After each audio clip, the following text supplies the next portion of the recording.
Hello மக்களே, துளசி வெற்றி செம்ம இன்ட்ரெஸ்டிங்காக போயிட்டுருக்கு. வெற்றியை துளசியை எப்படியாவது காப்பாற்றணும்னு சொல்லிட்டு ஹாஸ்பிட்டலுக்கு கூட்டிகிட்டு போகிறாங்க. அதே சமயத்தில் இன்னொரு பக்கம் இதை கொஞ்சம் கூட லக்ஷ்மி யாருமே எதிர்பார்க்கலன்னே சொல்லலாம்.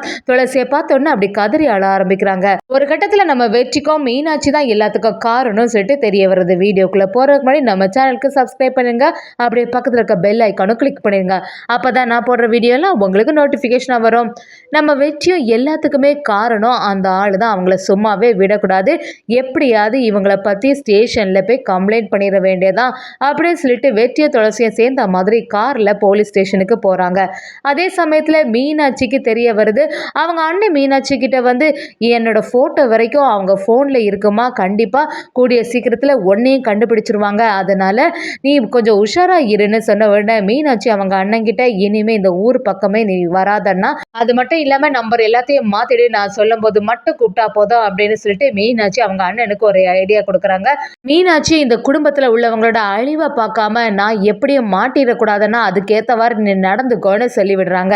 மீனாட்சிக்கு என்ன பண்ணுறதுனே புரிய மாட்டேங்குது. எப்படியாவது இந்த வெற்றியை தடுத்து நிறுத்தணும் அப்படின்னு சொல்லிட்டு சரி வெற்றி இப்போ எந்த இடத்துல இருக்கான்னு சொல்லிட்டு ஃபோன் பண்ணி கேட்போன்னு வெற்றி கிட்ட ஃபோன் பண்ணி கேட்க ஆரம்பிக்கும் போது வெற்றியும் மீனாட்சி கிட்ட எல்லா உண்மையும் சொல்ல ஆரம்பிக்கிறாங்க. நான் தியா பாப்பாவை அன்னைக்கு கடத்தினாங்கல்ல, அவனை கண்டுபிடிச்சிட்டேன், அவனை பற்றி விசாரிக்கிறதுக்காடி தான் போலீஸ் ஸ்டேஷனில் போய் கம்ப்ளைண்ட் கொடுக்க போகிறேன்னு சொல்லிடுறாங்க.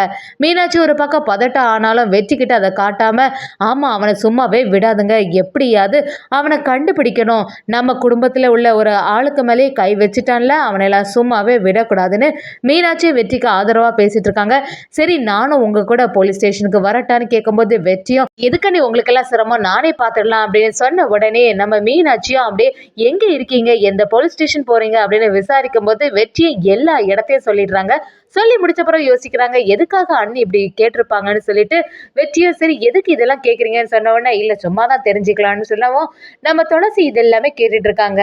ஆனால் இன்னொரு சைடு பார்த்தீங்கன்னா மீனாட்சி ஏதாவது பண்ணணுமே சொல்லி அவங்களோட ரவுடிங்களுக்கு கால் பண்ணி சரி நான் சொல்கிறேன், ஒரு ஆளை தூக்கணும், கார் இந்த இடத்துல வரப்போகுது, அந்த சமயத்தில் கார் ஆக்சிடென்ட் நடக்கணும் அப்படின்னு சொல்லி வச்சிடுறாங்க. நீங்கள் சொன்ன மாதிரியே செய்திடலாம் மேடம் சொல்லிட்டு அந்த ஆட்களும் போகிறாங்க.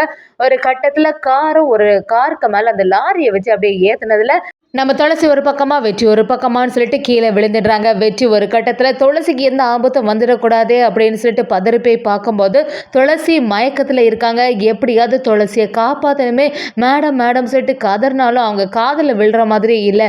நம்ம வெற்றி அப்படியே துளசியை தூக்கிட்டு போய் ஹாஸ்பிட்டலில் அட்மிட் பண்ணதுக்கு கிளம்புறாங்க. அந்த சைடில் பார்த்தீங்கன்னா நம்ம அஞ்சலி லக்ஷ்மி எல்லாருமே இங்கே பக்கத்தில் தானே துளசியை வெற்றியை போனாங்க, இவ்வளோ நேரம் ஆகியும் வரவே இல்லை, பாட்டியை வேற டிஸ்சார்ஜ் பண்ணுறதுக்கு டைம் ஆகிட்டு அப்படின்னு யோசிச்சுட்டே இருக்காங்க. லக்ஷ்மி நம்ம அஞ்சலி கிட்ட வந்து என்ன அஞ்சலி உங்க அக்காவுக்கு ஃபோன் பண்ணியா, பக்கத்துல வந்தாச்சா அப்படின்னு கேட்கும்போது நான் இப்போதாம்மா ஃபோன் பண்ணேன், அக்கா இன்னும் 1 ஹவர்ல வருவேன்னு சொன்னான்னு சொல்லவும் நம்ம லக்ஷ்மி அவங்களுக்காண்டி வெயிட் பண்ணிட்டே இருக்காங்க. ஆனா இன்னொரு சைடு நம்ம வெற்றி துளசியை அப்படி கூட்டிட்டு வராங்க. இதை கொஞ்சம் கூட யாருமே எதிர்பார்க்கல. லக்ஷ்மி ரொம்பவே பதட்டத்தில் என்ன மாப்பிள்ள ஆச்சு, துளசி ஏன் இப்படி இருக்கா, உங்களுக்கு வேற ரொம்பவே அடிபட்டிருக்கு என்ன விஷயம்னு விசாரிக்கும் போது வெற்றியும் ரொம்பவே பதட்டம் ஆயிடுறாங்க. அஞ்சலியும் நான் இப்போ தானே பேசினேன், அக்கா வேற 1 ஹவரில் வந்துடுவேன்னு சொல்லிட்டு நல்லா தானே பேசிகிட்டு இருந்தா, அதுக்குள்ளே இப்படி ஆயிட்டேன்னு சொல்லிட்டு கதறி ஆள ஆரம்பிக்கிறாங்க. லக்ஷ்மியும் ஏன் நம்ம குடும்பத்துக்கு மட்டும் இப்படியெல்லாம் ஒரு சோதனை கொடுக்குற கடவுளே, இப்போ தான் பாட்டிக்கு கொஞ்சம் சரியாகி வெளியில் வந்தாங்க, அதுக்குள்ளே துளசிக்கு இப்படி ஒரு நிலைமையா அப்படி சொல்லிட்டு லக்ஷ்மி அப்படியே கதறி ஆள ஆரம்பிக்கிறாங்க. அப்படியே துளசி டாக்டர் செக்அப் பண்ண ஆரம்பிக்கிறாங்க. வெற்றியும் வெளியில் நின்று அழுதுகிட்டே இருக்காங்க. அப்படியே துளசி பேசுனது எல்லாமே நம்ம வெற்றிக்கு ஞாபகத்துக்கு வந்துட்டே இருக்கு. இப்படி ஒரு சிச்சுவேஷன் ஆகும்னு சொல்லிட்டு நான் கொஞ்சம் கூட எதிர்பார்க்கலன்னு சொல்லிட்டு நம்ம வெற்றியும் அந்த இடத்துல கதறி அழுதுட்டு இருக்காங்க. இன்னொரு சைடு பார்த்தீங்கன்னா வீட்டில் இருந்த நம்ம அபிராமிக்கு எல்லாம் இந்த விஷயம் தெரிய வருது.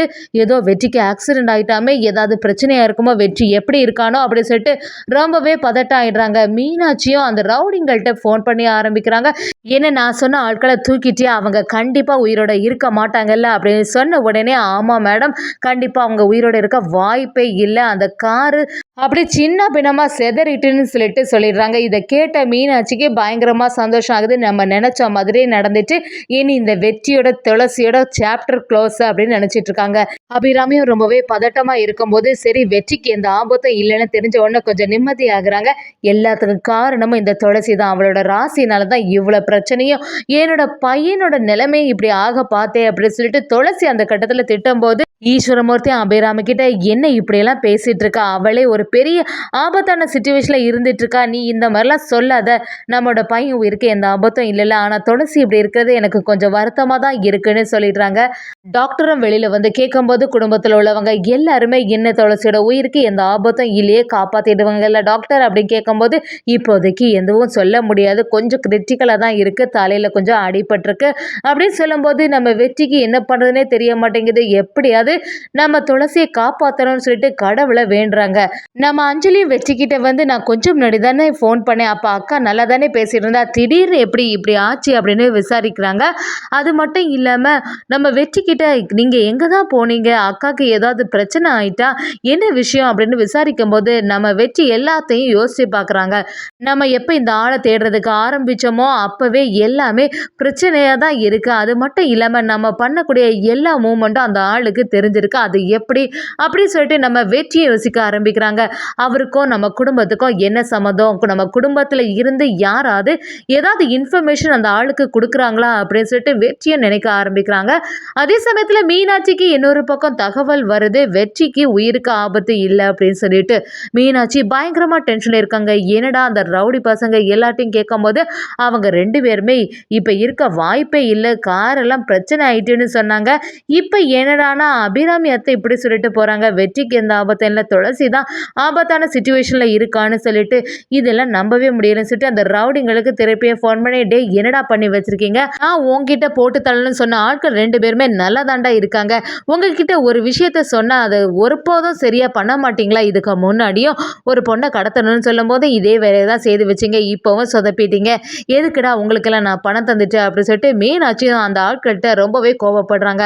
அது மட்டும் இல்லாமல் இனி வெற்றியும் துளசியும் மட்டும் எந்த ஆபத்தும் இல்லாமல் தப்பிச்சிட்டாங்கன்னா அதுக்கப்புறமா அண்ணனை ஏதாவது விசாரிக்கிறதுக்கு ஆரம்பிச்சிடுவாங்களே, அண்ணன் மட்டும் மாட்டிட்டானா குடும்பத்தில் இருக்க நம்மளும் இத்தனை நாள் செய்தது எல்லாமே வெளி வந்துடுமே, இப்போ என்ன செய்கிறது ஒன்றுமே புரிய மாட்டேங்குதே, பேசாமல் ஹாஸ்பிட்டலில் இருக்க துளசி ஏதாவது பண்ணிடலாமா அப்படின்னு வரைக்கும் மீனாட்சி ஒரு யோசனையை போடுறாங்க.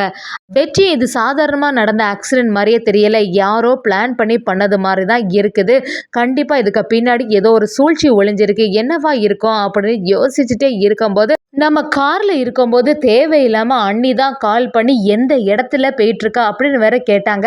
எனக்கு அப்போவே கொஞ்சம் சந்தேகமாக தான் இருந்துச்சு. அது மட்டும் இல்லாமல் நம்ம தியாவை கடத்தின இடத்துலையும் அவங்க இருந்திருக்காங்க, அப்படி எல்லா சம்பவத்துலேயும் அண்ணியோட இன்வால்மெண்ட் இருக்குது, பாட்டியோட ஆப்ரேஷன் டைம்லேயும் சரியாட்டு அந்த மெசேஜும் ரிசீவ் ஆகலை, எல்லாத்தையும் வச்சு பார்க்கும்போது நம்ம குடும்பத்தில் உள்ளவங்க யாரோ தான் ஏதோ ஒரு தப்பு நடத்தியிருக்கணும், வேற யாரும் கிடையாது, மீனாட்சி அண்ணிக்கு மேலே தான் நமக்கு டவுட்டாக இருக்குன்னு சொல்லிட்டு வெற்றிக்கு மீனாட்சி பற்றின எல்லா உண்மைகளும் தெரிய வருது. அதே சமயத்தில் துளசியோட உயிரை நம்ம வெற்றி காப்பாற்றிட்டாங்கன்னே சொல்லலாம்.